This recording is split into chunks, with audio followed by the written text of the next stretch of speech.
Performance des politiques publiques.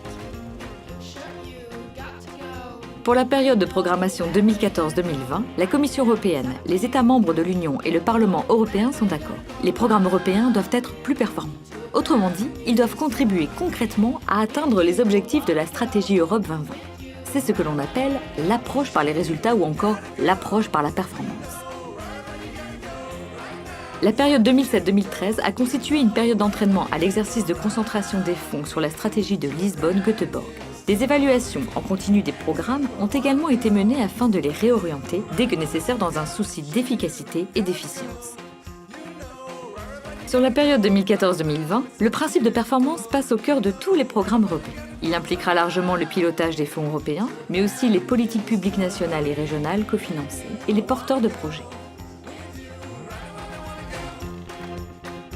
En pratique, comment se traduit le principe de performance ? Au niveau national, l'utilisation des fonds européens doit contribuer à la bonne gouvernance économique de l'Union. La Commission peut donc demander à un État membre de modifier son accord de partenariat et ses programmes pour se conformer aux recommandations du Conseil européen sur les politiques économiques et d'emploi.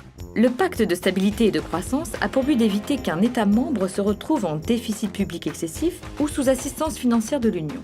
Si un État ne prend pas de mesures correctives pour respecter ce pacte, la Commission peut suspendre temporairement le versement des fonds. C'est la conditionnalité macroéconomique souhaitée par tous les États membres, mais dont l'application doit être graduelle et mesurée.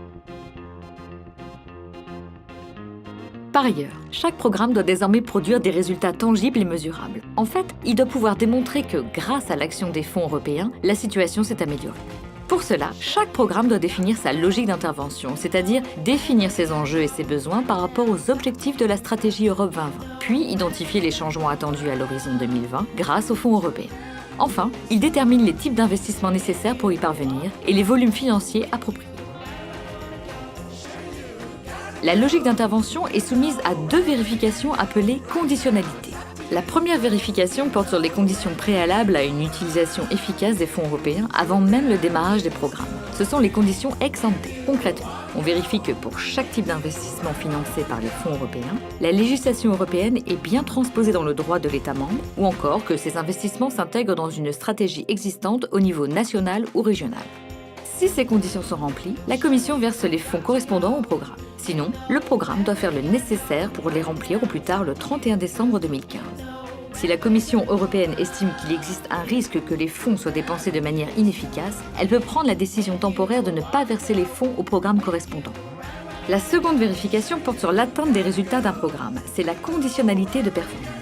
Pour cela, chaque programme définit des indicateurs financiers et de réalisation pour observer ce que le programme finance pendant la période.